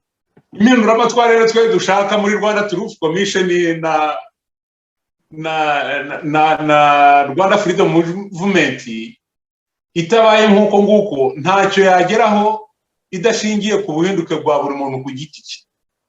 None se koko nkamwe nk'uko mubizi, iyo muganira n'abantu, iyo mubona ibivugwa, iyo mubona abantu bitotomba, dore ko za YouTube zabaye nyinshi, abantu bose bavuga ibyo bishakiye, ni bangahe bazirikana ko amakimbirane n'urugomo tugirana byashoye imizi kure mu mutima wa buri munyarwanda? Abiyemeje kurandura iyo mizi bakabana n'abandi batitwaje amoko, uturere, imiryango, amashyari n'ibindi, bangana iki? Namwe murebe iruhande rwayo n'ibyo mwumva.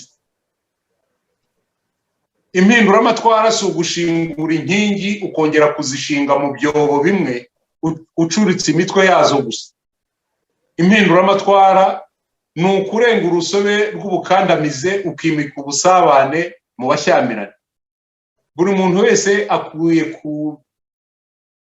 kubigeraho ku giti cye, maze ukuri guhurira hamwe, kuganira no kungurana ibitekerezo bikazubaka urugaga ruduhuza twese, atari biriya bya RBB muzi ko nyine uko yatangiye nk'uko twabivuze, ariko wasa nkaho hari twara abapfumu tuvuga ko uko bizarangira kandi niko byarangiye. Nidushobora kugera ku mubano urangwa n'ubwisanzure n'ubwubahane, utarangwamo ubwoko ubwo ari bwo bwose bw'urwango, bw'ivangura n'ubwikanyize, icyo gihe tuzashobora guhanga indi myitwarire ku giti cy'umuntu no muri rusange. Ni ngombwa koko kurwanya FPR n'ibibi byayo byose, ariko urikirita ni ukwitoza kubaho mu bundi buryo, tukwirinda urwango, urugomo, ivangura, itoteza n'ubutsikamire turimo kwamagana ubu ngubu. Ni nabyo Musonera yavugaga, ntabwo ushobora kuvuga ngo urashaka impinduramatwara ushaka gusimbuza urwango urundi rwango. Ni ngombwa kurwanya FPR, ariko ikihutirwa ni ukurandura imizi amahano yose yashurutseho, tukirinda kurangazwa n'inkurikizi gusa. Ikigenzi ni ukuba intangarugero mu ngeso nziza zose zikenewe mu kubaka u Rwanda rushya. Opposition rero nk'uko tukunze kubivuga itegerejweho gushyira mu gaciro no ku munzani ikareba igikwiye kugira ngo hubakwe indi si nshya, urundi Rwanda rushya ruteretse mu kibanza gitengamaye. Kurwanya FPR tudashingiye ku mpinduramatwara ni ukurushwa n'ubusa, tugahora mu gaterera nzamba kandi ninde uri hejuru ninde uri hasi. Niyo mpamvu rero hakenewe abayobozi, abanyarwanda, abayobozi bashobora kuvana abanyarwanda mu ruziramire rwa FPR, nk'uko bikunze kuvuga ko nyine FPR ari nk'uruziramire rugenda rumera ibyo ruhuye narwo rwose, ku buryo rero abanyarwanda kurwigobotora bizabagora igihe cyose batazabanza kwiyumvisha ko amahano yabaye yagombye kuba ya nyuma, bakitegura gukora guhinduka mu mitekerereze yabo kugira ngo nyine twubake urwo Rwanda rushya rudashingiye ku moko, uturere n'ibindi byose bishobora gutanya abanyarwanda. Urakoze cyane muvandimwe Eugene, rwose ikibazo ni Kigali, umuti nawo ni umuti nawo tugomba kuvugaho igihe kinini cyane n'amadoze anyuranye.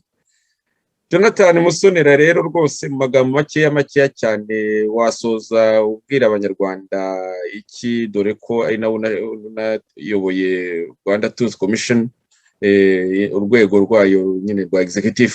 Ijambo ni ryawe. Urakoze muvandimwe Joseph, nanone kuba umpaye ijambo ryo kugira ngo ngire icyo nsorezaho. Ibyo nari nateganije gusorezaho hafi ya byose mugenzi wanjye Ndahaye arabivuze, nkaba rwose mbishyigikiye cyane. Icyo nakongeraho ni kimwe, ni ugusaba abanyarwanda kuza muri Rwanda Tourism Commission tugafatanya amaboko yo kuvugisha ukuri no kurwanya ikinyoma no kwerekana inzira yo kuzatsinda urwo rwango. Nkaba nifuriza abanyarwanda amahoro n'imigisha y'Imana no kwihanganisha abababaye bari mu kaga, kugira ngo ukuboko kw'Imana kubabeho, kugume kubarinda igihe cyose. Murakoze. Urakoze cyane muvandimwe Jonathan. Sixbert Musangamfura wasoza. Urakoze cyane Yozefu Ngarambe, ndashimira bagenzi banjye bamaze kuvuga, cyane cyane bwana Eugene Ndahayo, ibisobanuro birebire cyane rwose yatanze yunganira Dr. Nkiko Nsengimana kuri ziriya ngingo 10 yari yavuze, kandi akanasezeranya abatwumva ko tuzazigarukaho mu biganiro byacu biri imbere. Ni ngombwa ko biroroha mu by'ukuri kuvuga tuti ikibazo ngiki kimeze gite, cyabonerwa umuti gute. Igikomera ni ukuvuguta wa muti, abantu bagashyira ibintu hariya ku mugaragaro bati dore twebwe ibyo tubona byavamo igisubizo. Nk'ubu rwose abanyarwanda nanjye ndimo turwaye indwara ikomeye cyane. Hari ikintu bwana Jonathan Musonera yigeze kuvuga by'abanyarwanda, mbese ibintu byo kwica abantu bivuga bavuga bati nisha n'aba, abandi bati guma, akaba ari intwara, akaba ari icyamamara, akaba ari igitangaza. Agashimwa ko yisha abantu, yamennye amaraso y'abandi banyarwanda. N'ubu nabwo muzarebe nkatwe tutavuga rumwe na leta ya Paul Kagame cyangwa leta ya FPR-DMI, iyo uvuze uti nabonye umuvuno w'urugamba, abantu barahaguruka, n'uwari uryamye akabyuka, ahubwo abantu ugasanga bavuga bati imisanzu tuyishyire hehe, bakayikusanya. Ntabwo baba bayobewe ko urugamba ni intambara irya abantu ikarya n'ibintu. intambara imena amaraso ntibabiyobewe, ariko bikaba aribyo bibahagurutsa bavuga bati ibi nibyo byonyine byatuma duhindura ibintu muri kiriya gihugu. Binyibutsa nanone aho Kabarebe namubonye, General Kabarebe namubonye ejo bundi avuga ngo His Excellency ngo apanga nyine umuvuno w'intambara, ngo ntabwo yatekerezaga, ngo ntawabonaga ko genocide ngo ishobora kuzaba, ngo ntabwo yabitekerezaga. Uko biri kose nawe aremera ko nyine mu gutegura urugamba cyangwa mu gutunganya urugamba uko Paul Kagame yabikoze, ko atarebye kure ngo abone ko hashobora kuzameneka amaraso atagira ingano mu gihugu. N'ubu rero ikibabaje ni uko umva abanyarwanda bavuga bati igisubizo gishobora kuva mu ntambara. Nkumva ikibazo gikomeye cyane nyine gihari ni aho ngaho abantu babona ko amaraso ariyo bazakuramo umuti w'amahoro arambye. Igisubizo mu ntambara, ariko reka abantu cyane cyane muri MNDC bajya bavuga ngo abantu bari muri opposition nyine babafata nk'abanyabyaha, kubona barashakaga nyine ko u Rwanda rutegekwa ku buryo bwa demokarasi cyabaye icyaha mu mateka uko bayumva yuko bayavuga, bakanavuga bati muri opposition ndetse bamwe ati niyo twazize, ariko ntibashishozaga birangurije FPR nyine.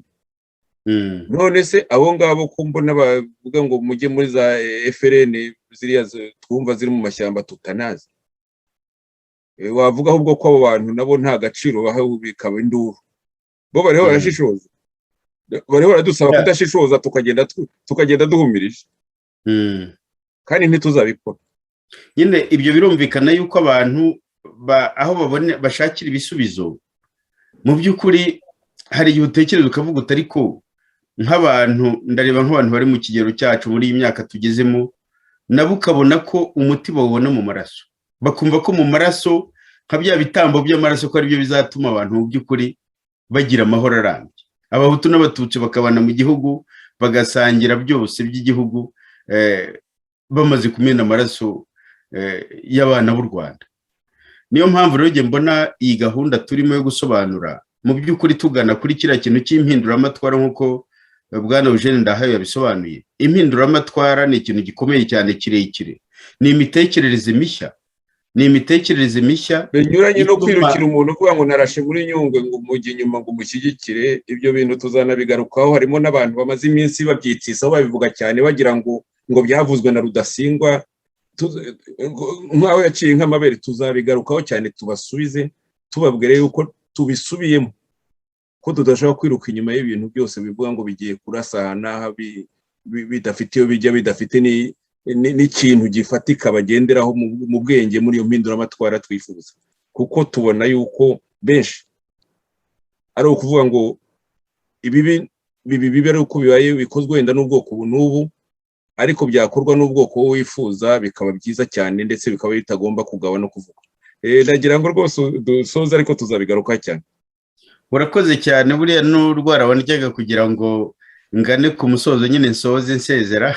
None reka no kukurushya, tuzongera tubiganireho ubutaha. Naringeze aho navugaga ko impinduramatwara ari ikintu gikomeye cyane, ari ikintu gikomeye atari nk'utuntu two gusiga akantu kameze nk'irangi, ariko noneho n'irangi bashaka gusiga ni irangi ry'amaraso. Icyo rero ni ikibazo gikomeye cyane tugomba guhangana nacyo twivuye inyuma, ntitubivuge turya indimi tukabivuga mu ijwi riranguruye, ko igisubizo dushaka tugishakira mu kuri. Nagira ngo rero ngushimire Bwana Yozefu Ngarambe, nshimire kandi na bagenzi banjye twafatanije kino kiganiro, nshimire abaduteze amatwi. Murakoze.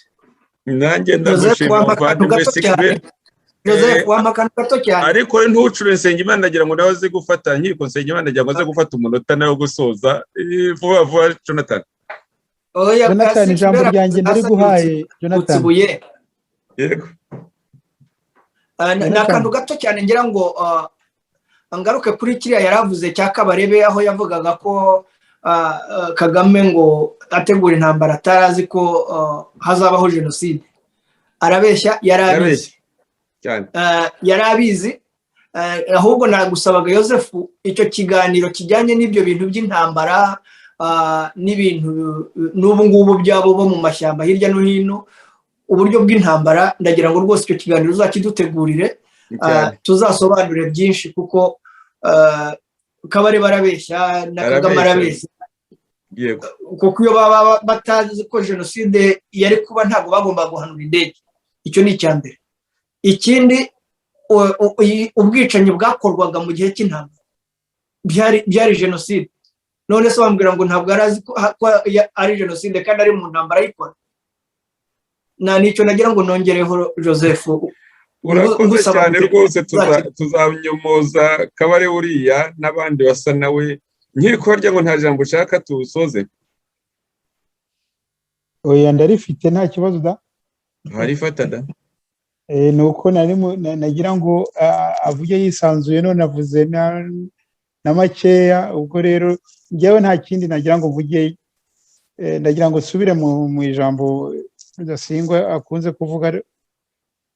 Ibi bintu turimo, nkurikije ibyo namwe mumaze kuvuga, twebwe turi mu nzira y'imfunganwa. Tugomba kuyemera, tukayemeza, abantu bakumva yuko niba tuvuga ibi ngibi si uko kuvuga ibyo ngibyo bindi by'intambara ari uko tunaniwe kubivuga. Natwe dushobora kubeshya tukagira gute n'ibiki byose kugira ngo abantu bahuze imitwe ishyushye n'ibindi n'ibindi, ariko twebwe twemeye inzira y'imfunganwa, kuko tuzi ko ariyo nzira irambye y'ibibazo dufite byishe Abanyarwanda, byishe u Rwanda. Nicyo nagira ngo mvuge. Murakoze. Ndagushimiye cyane muvandimwe Nkiko Nsengimana, ndabashimiye bavandimwe Sixbert Musangamfura, Jonathan Musona na Eugene Ndahayo. Inshuti mwari muduteze amatwi, tubashimire rwose ko mukomeje kudukurikirana. Abadukunda turabakunda, n'abatwanga nabo ntirirarenga. Tuzakomeza tubavugutira umuti, bareke urwango ruhuma ubwenge, rukaba mu by'ukuri nta cyiza rushobora kugeza ku Rwanda.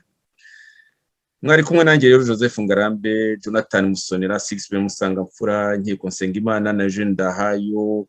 Inshuti rero mwari muduteze amatwi rwose, ndagira ngo tubashimire ko mwakomeje kumva bino biganiro, mukaduha ibitekerezo byanyu. N'iki cya gatatu rwose ntimuzatanga kuduha icyo mubitekerezaho, kuduha ibitekerezo byanyu, kugira ngo mu biganiro bikurikiyeho tuzarushe kubinonosora.